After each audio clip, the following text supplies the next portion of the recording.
So, hello and welcome back to another evening with Mr. Charles Dickens. We are starting book two of this book tonight, so that's kind of exciting. I'm hoping that I get more into it. This isn't like a bad book, it's just harder to get into. I keep saying that I probably should not compare him to Jules Verne, but I can't help it because that's the last book I read and I just really enjoyed that one. This one, it's taking me a little bit longer. I haven't given up on it because I don't give up on books. That just seems that's not true. There are a few books I've never finished, and it's not many, but I used to use The Man in the Iron Mask and The Hunchback of Notre Dame as books when my insomnia would hit really bad. I would just start reading them and get completely put to sleep by some of the writing, especially The Hunchback of Notre Dame. I could never get past like the first chapter because the descriptions of the streets of Notre Dame put me to sleep every time. I feel kind of bad saying that because I know it's a good book. I've just never been able to finish it. Also, I took last night off reading and I feel kind of bad about that. I mean, you guys didn't get an interruption. It just means that it's now 7 o'clock at night. This video needs to be completed and uploaded by 9 so that you guys aren't missing out on reading, but I spent the entire day dealing with weather whiplash and a weather whiplash headache. Ugh. It was, if you saw my video this morning, yesterday, it felt like spring.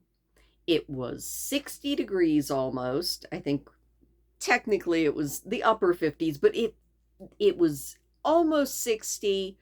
Beautiful sunny day. I went out for not one but two walks. I went out for the walk that I filmed, and then I went out for another walk with my neighbor. We walked around the lake. It was so nice. And today we have a north wind whipping in, and it's been snowing off and on all day. And they are saying that tomorrow we're supposed to get 2 to 7 inches of snow. Weather whiplash. My poor head is just like, that was some sinus pressure, wasn't it? And still is, but that's okay. Not so much that I can't read.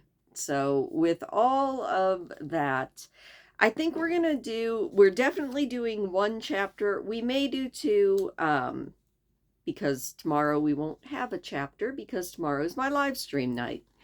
But we shall see just how long it takes as we jump back into A Tale of Two Cities by Charles Dickens with Book 2, The Golden Thread, Chapter 1, 5 years later.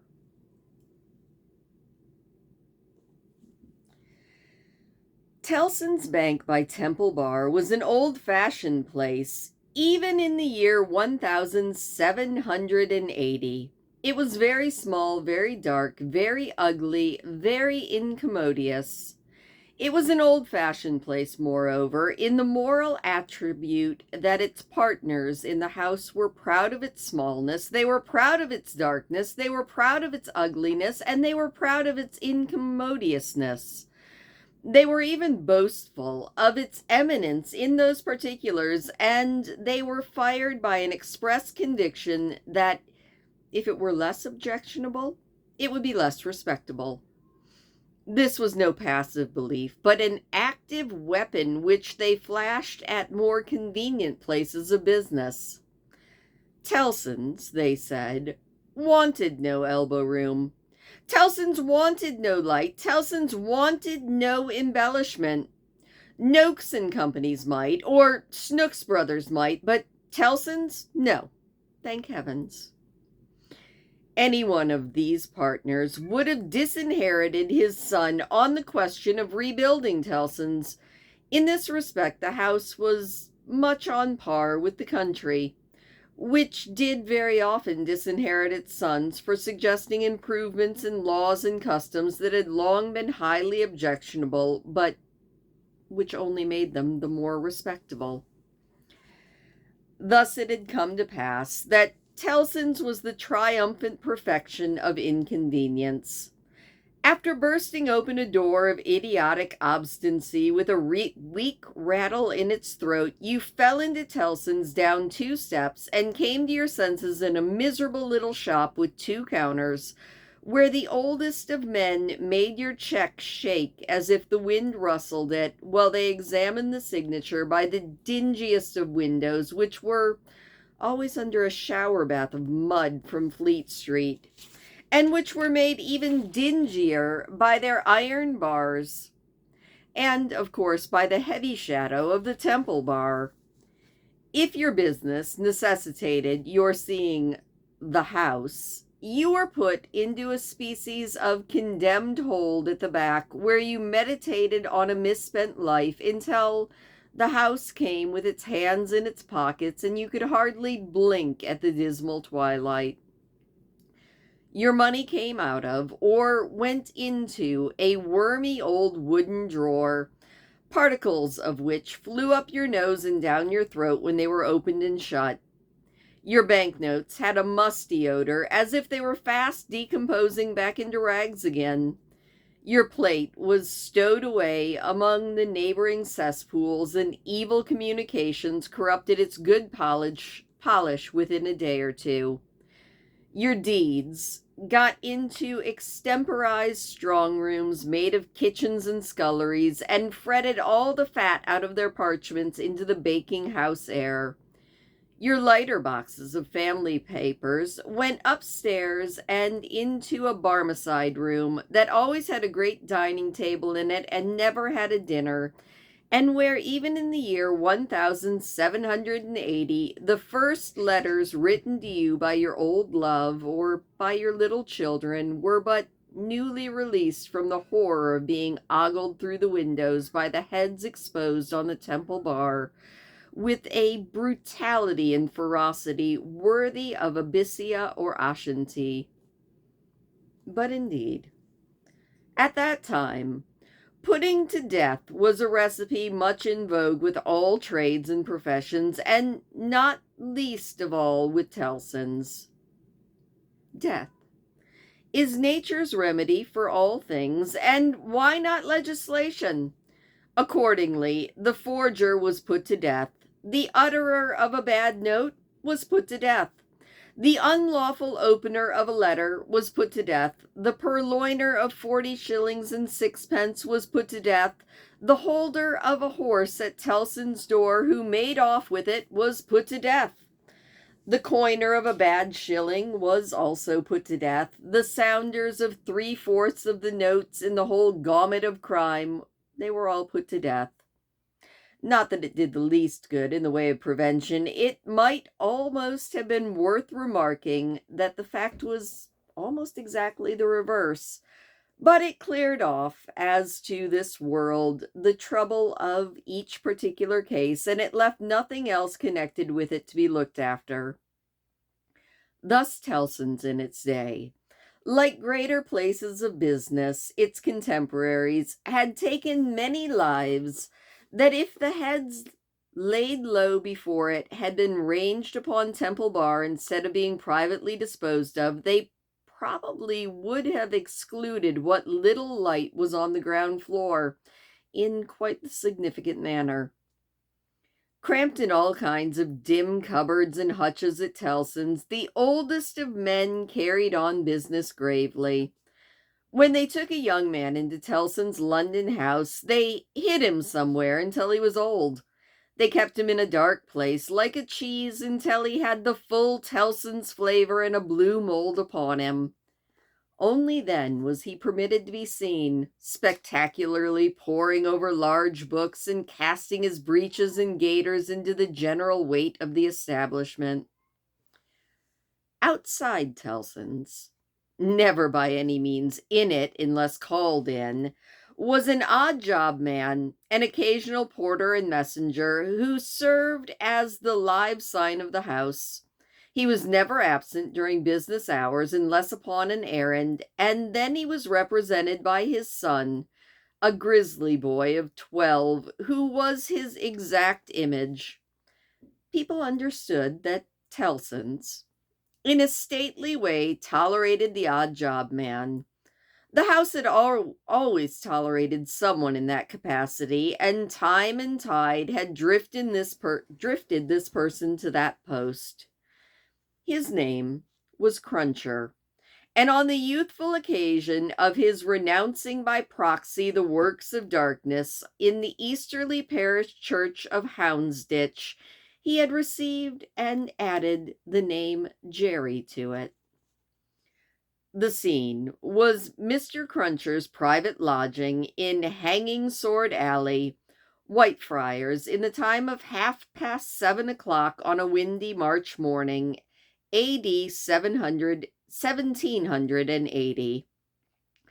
Mr. Cruncher himself always spoke of the year of our Lord as Anno Dominos, apparently under the impression that the Christian era dated from the invention of the popular game by a lady who had bestowed her name upon it.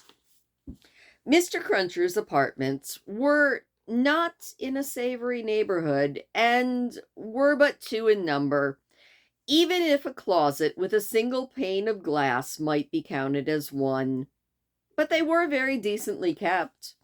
Early as it was on the windy March morning, the room in which he lay abed was already scrubbed, and between the cups and saucers arranged for breakfast and the lumbering deal table, it was very clean, and there was a white cloth spread. Mr. Cruncher reposed under a patchwork counterpane like a harlequin at home.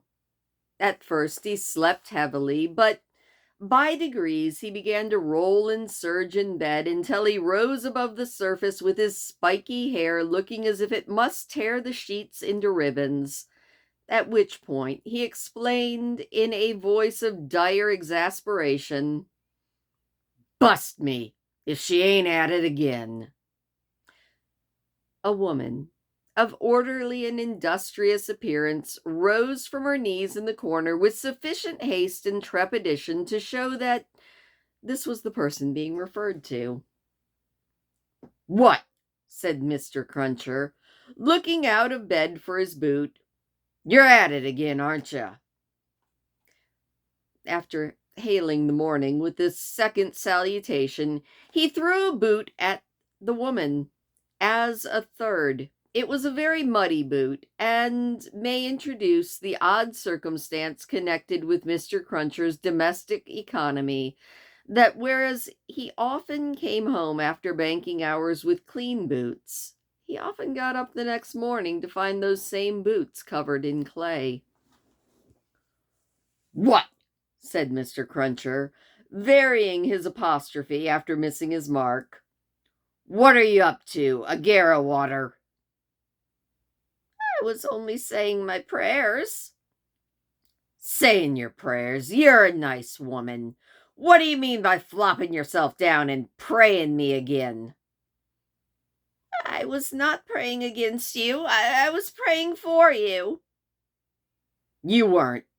And if you were, I won't be took the liberty with. Here, your mother's a nice woman, young Jerry, going a praying against your father's prosperity. You got a dutiful mother, you have, my son. You got a religious mother, you have, my boy, going and flopping herself down and praying that bread and butter may be snatched out of the mouth of her only child." Master Cruncher, clad only in his shirt, took this very ill, and turning to his mother, strongly deprecated any praying away of his personal bond.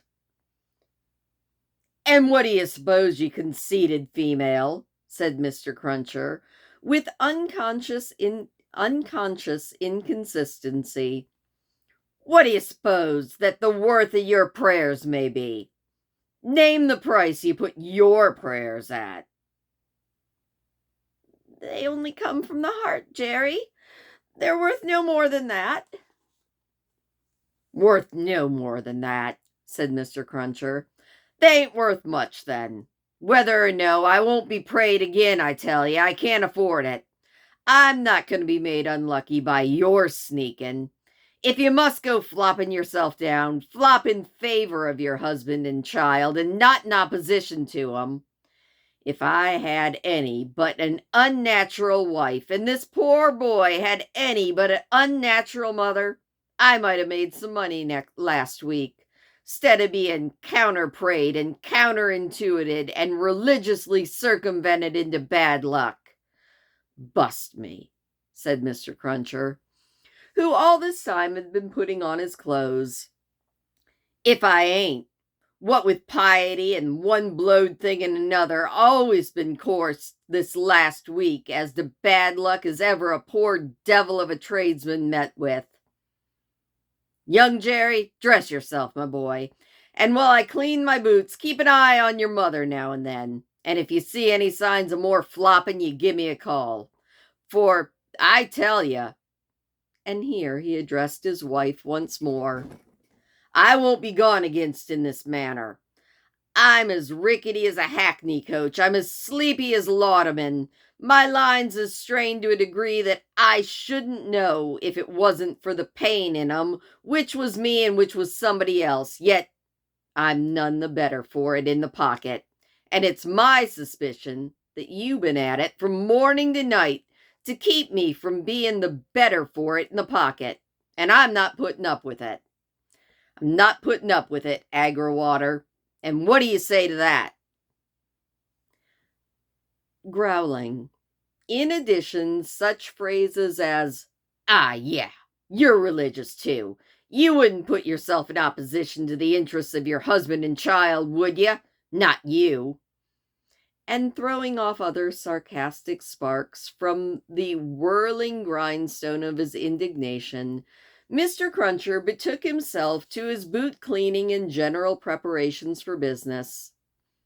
In the meantime, his son, whose head was garnished with more tender spikes, and whose young eyes stood close by one another as his father's did, kept the required watch upon his mother.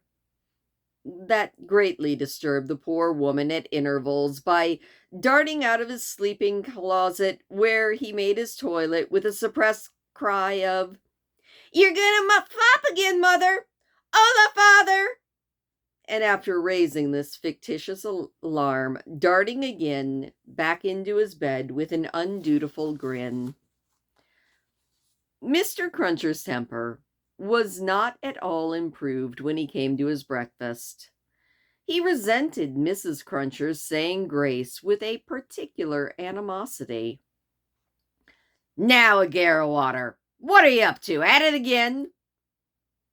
His wife explained that she was merely asking a blessing. "Don't you do it," said Mr. Cruncher, looking about as if he rather expected to see the loaf of bread disappear under the efficiency of his wife's petitions. "I ain't going to be blessed out of house and home. I won't have my wittles blessed off my table. You keep still." Exceedingly red-eyed and grim, as if he had been up all night at a party which had taken anything but a convivial turn, Jerry Cruncher worried his breakfast rather than eating it, growling over it like any four-footed inmate of a menagerie. Towards 9 o'clock, he smoothed his ruffled aspect, and, presenting as respectable and business-like an exterior as he could overlay on his natural self within, issued forth to the occupation of the day. It could scarcely be called a trade, in spite of his favorable description of himself as an honest tradesman. His stock consisted of a wooden stool made out of a broken-back chair cut down, which stool young Jerry, walking by his father's side, carried every morning to beneath the banking-house window that was nearest to the Temple Bar, where, in addition of the first handful of straw that could be gleaned from any passing vehicle to keep cold and wet from the odd-job man's feet, formed the encampment for the day. On this post of his, Mr. Cruncher was as well known to Fleet Street and Temple as the bar itself, and almost as ill-looking. Encamped at 9:15, in good time to touch his three-cornered hat to the oldest of men as they passed into Tellson's, Jerry took up his station on this windy March morning, with young Jerry standing by him, when not engaged in making forays through the bar to inflict bodily and mental injuries of an acute description upon passing boys who were small enough for his purpose. Father and son, extremely like each other, looking silently on at the morning traffic in Fleet Street, with their two heads as near to one another as the two eyes of each of them were, bearing a considerable resemblance to a set of monkeys. This resemblance was not lessened by the accidental circumstance that the mature Jerry bit and spit out straw, while the twinkling eyes of young Jerry were as restlessly watchful of him as of everything else on Fleet Street. The head of one of the regular indoor messengers attached to Tellson's was put through the door, and the word was given, "Porter wanted." "Hooray, Father! Here's an early job to begin with." Having thus given his parent Godspeed, young Jerry seated himself on the stool, entered into his revisionary interest in the straw that his father had been chewing, and began to cognate. "Always rusty. His fingers is always rusty," said young Jerry. "Where does my father get all that rust from? He don't get no rust from here, that's for sure." And that is the end of chapter 1, and that was a very odd chapter. We didn't get to see anybody from book 1, not a single one of them at all. Odd. I mean, it has been a 5-year time skip, and I'm not sure I would want to keep my money at Tellson's. I think that they would lose it in the dinginess and grime. Also, Jerry and Jerry, they have issues. I mean, at least I feel like we got a little bit of a character study in this chapter, but I'm still not sure where the overarching story is going. Maybe when we pick this back up on Saturday, we will figure out what Jerry and Jerry have to do with the prisoner from the North Tower and everybody else from book 1. I don't know. I have a confusion quite often, though. Not even gonna lie. A lot of times I think I've given up on classic books because I'm like, I'm lost. But we're gonna keep plugging away. So that is where we're going to leave it today. I was looking, and the next chapter is actually longer than that one, and I do want to make sure that this is uploaded by 9. So thank you so much for listening. Please do leave me a thumbs up if you don't mind. It does always make me smile. And I will see you Saturday night.